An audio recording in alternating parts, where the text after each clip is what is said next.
জনাব ফরিদা খানম স্যারকে।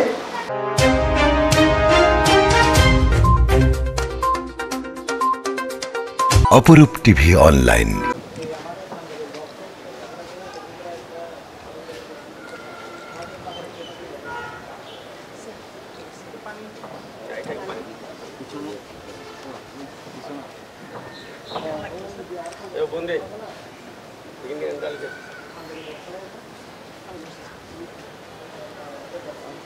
চট্টগ্রামের সলিমপুর ইউনিয়নে গণশুনানি অনুষ্ঠিত হয়েছে।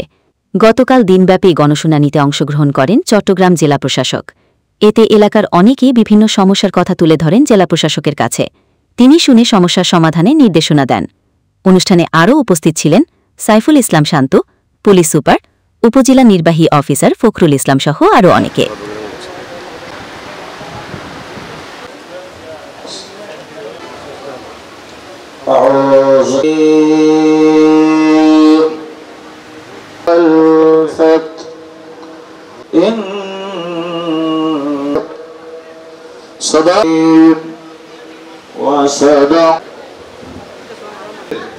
পবিত্র গীতা থেকে পাঠ করার জন্য অনুরোধ জানাচ্ছি। ব্যাপ্তং যেন চরাচরং তৎপদং দর্শিতং যেন চরম গুণরে এবং কৃষ্ণায় বাসুদেবায় বন্ধু জগৎপতি গোপেশ গোপিকা রাধে বৃন্দাবনেশ্বরী বিশ্ববানেশ্বরী বাসুদেবায় নমঃ। অর্থ জীবিত নিশ্চিত পূর্ণং ভব তত সর্বং পূর্ব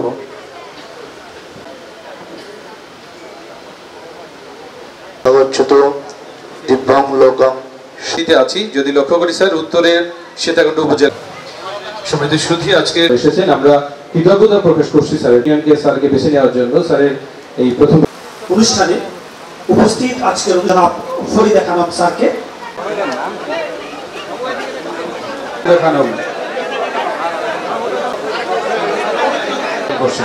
প্রস্তুত থাকবে রনি দাসের বড়, প্রস্তুত থাকবে নিহত জুয়েল দাসের চাচা। সংস্কৃত এলাকার অধিকাংশ মানুষই হতদরিদ্র, যার কারণে সেখানকার অভিভাবকরা শিক্ষার্থীদের পড়ালেখার ব্যয় বহন করতে পারছে না। সেই কারণে আমরা চাচ্ছি আমাদের বিদ্যালয়টিকে যেন জাতীয়করণ করা হয়, তাহলে আমরা উপকৃত হবে এবং আপনাদের কাছে চিরকৃতজ্ঞ থাকবো। চট্টগ্রাম মহানগর ছিন্নমূল বস্তিবাসী সমন্বয় সংগ্রাম পরিষদের মাধ্যমে আমরা একদম চট্টগ্রাম মহানগরের কাছেই আমরা বসবাস করছি ম্যাডাম। তার মধ্যে আমাদের এলাকায় যদিও বা বিগত 24 সালে একটি বৈষম্য বিরোধী আন্দোলন হয়েছে, কিন্তু আমরা ওই বৈষম্য থেকে মনে হয় এখন আমরা বেরোতে পারিনি ম্যাডাম। জানাবো আমরা অনুরোধ করছি আমাদের ওই এলাকায়, বিশেষ করে জঙ্গল সলিমপুর এলাকায় নির্বিচ্ছিন্ন বিদ্যুৎটা আমরা পাচ্ছি না। এখানে বিদ্যুৎ নিয়ে আমরা একটা অনেক চড়া মূল্যে আমরা বিদ্যুৎটা কিনতে হয়। তারপরে বসবাস এখানে প্রায় লোকসংখ্যা 15 থেকে 20,000। তাই আপনারা জানেন আমাদের জেলেদের উপকূলীয় এলাকায় আমাদের যে প্রতিনিয়ত বিভিন্ন বন্যা, জলোচ্ছ্বাস, ঝড় তুফানে উপেক্ষা করে আমাদের জীবনযাপন করতে হয়। আচ্ছা, এই বিষয়টা তো আপনাদের একজন প্রতিনিধি বলেছেন, আমাদের ছেলে মেয়েদের ভোটারের কার্ড দিচ্ছে না, আমাদের ছেলে মেয়েদেরকে জন্ম নিবন্ধন দেওয়া হচ্ছে না। তো খালটা খনন না করার ফলে যতবারই রাস্তা করা হয় পানি জমে যায়, এটা ভেঙে যায়। আমি আহ্বান করব আজকে মাননীয় জেলা প্রশাসক মহোদয়ের কাছে রাস্তা এবং খালটা যেন একসাথে করা হয়। সবকিছু আছে, আমার নিয়ন্ত্রণ ছিল না। আমি এমপি আবুল কাসেম মাস্টার একটা প্যাডের 2 বছর অনুমোদন রইল, মানে শিলমারি ধর্মমন্ত্রীর উপদেষ্টা ছিল। এই অবস্থা ডালগড়ি এরা দখল আছে।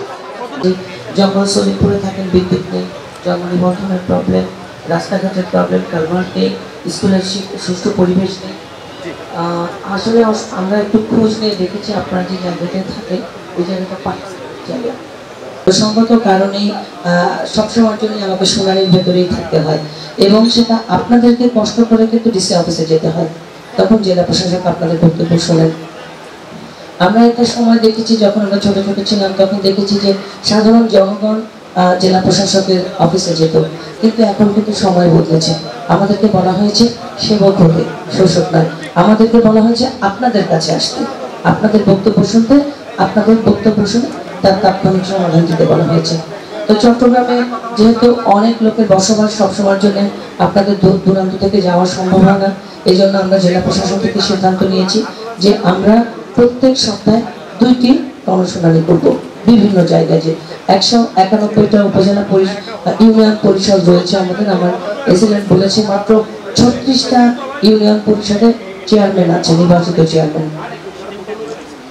আমরা যেখানে দাঁড়িয়ে কথা বলছি জঙ্গল সলিমপুর ইউনিয়নে, এখানে কিন্তু এসিলেন্ট দায়িত্ব পালন করছে প্রশাসক হিসেবে। সংগত কারণেই নাগরিক সেবা বিঘ্নিত হচ্ছে। 80টা জায়গায় আমরা প্যানেল চেয়ারম্যান দিয়ে চালাচ্ছি, বিভিন্ন সমস্যার কারণে চেয়ারম্যানদের দায়িত্ব পালন করতে পারছে না, সেই জন্য প্যানেল চেয়ারম্যান দিয়ে চালানো হচ্ছে। এবং 70টা ইউনিয়ন পরিষদে প্রশাসক হিসেবে কাজ করছে আমাদের অফিসাররা। এগুলি রয়েছে, আমাদের একজন বোন বলেছে সেই বিষয়গুলো আমি আমাকে বলবো যে এসিলেন্ট আপনি এবং শিক্ষা অফিসারকে সাথে নিয়ে আপনি ভিজিট করবেন, এস্টিমেট দেবেন, এবং শিক্ষা প্রকৌশল অধিদপ্তরের অর্ধেক বিল্ডিং করা হয়েছে, এসিলেন্ট আমার দিকে তাকান, আর অর্ধেক কেন করা হলো সেই কারণটা আপনি পেশ করবেন, আমাকে জানাবেন, আমরা পরবর্তী বিষয়ে ব্যবস্থা নেব। জাতীয়করণের বিষয় বলেছে স্কুল জাতীয়করণের বিষয়টা আসলে একটা আইনগত অনেক বিষয় আছে।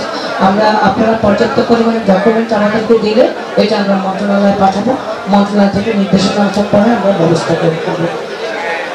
আমি যে বিষয়টা একেবারেই বলতে চাই যে আমাদের যে জঙ্গল সলিমপুরে যারা একটা বড় ধরনের একটা বসতি আছে বা প্রায় 2 লক্ষ লোকের বসবাস, আমি অত্যন্ত ব্যথিত।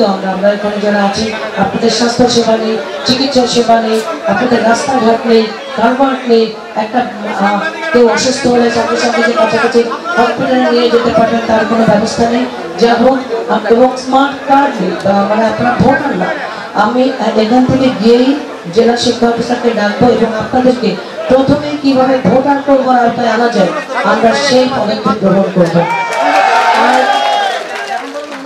আমাদের আপনারা হয়তো জেনে থাকবেন যে আমাদের একটা গণশুনানি অনুষ্ঠানে সবাইকে স্বাগত জানাচ্ছি। সম্মানিত সুধী, আমি অনুষ্ঠানের শুরুতেই গভীর শ্রদ্ধাভরে স্মরণ করছি 1971 সালের মহান মুক্তিযুদ্ধে সকল শহীদ বীর মুক্তিযোদ্ধাদের প্রতি, যাদের এই উদ্যোগ হচ্ছে যে এই বিশেষ উদ্যোগ হচ্ছে যে গণশুনানিকে অফিসের বাইরে এসে একেবারে প্রান্তিক পর্যায়ে ইউনিয়ন লেভেলের মানুষের সাথে, জনমানুষের সাথে তাদের সমস্যা এবং নাগরিক সেবা সমূহ নিয়ে সরাসরি মানুষদের কাছ থেকে শোনা। তো এটা একটা মহতী উদ্যোগ। এটা আমি বিশ্বাস করি যে বাংলাদেশের কোনো জেলা প্রশাসকের পক্ষ থেকে ইউনিয়ন পর্যায়ে কোনো গণশুনানির আয়োজন এটাই প্রথম এবং এটাই একমাত্র নির্দেশক। অধিক ইউনিয়নে এখন পর্যন্ত কোনো জনপ্রতিনিধি নাই 5ই আগস্টের পরবর্তী সময়, এবং আরো 80টি ইউনিয়নে বিভিন্ন পর্যায়ে প্যানেল চেয়ারম্যানগণ দায়িত্ব পালন করছেন। তো প্রতিদিন আমরা যখন জেলা প্রশাসকের কার্যালয়ে গণশুনানি নেই, দেখা যায় যে অনেক প্রান্তিক পর্যায়ের লোকজন এসে বলেন যে আমরা বিভিন্ন নাগরিক সেবা থেকে বঞ্চিত হচ্ছি। মূলত সেগুলোকে অ্যাড্রেস করার জন্য জেলা প্রশাসক মহোদয় উনি আশা পোষণ করেছেন যে আমরা জেলা প্রশাসন থেকে যাতে বিশেষত ওনার যেহেতু 191টা ইউনিয়ন, সবগুলোতে তো যাওয়া সম্ভব হবে না, বিশেষত যে 75টা ইউনিয়নে কোনো ধরনের জনপ্রতিনিধি নাই সেগুলো উনি ভিজিট করার এবং সাধারণ মানুষের গণশুনানি নেওয়ার ইচ্ছা পোষণ করেন।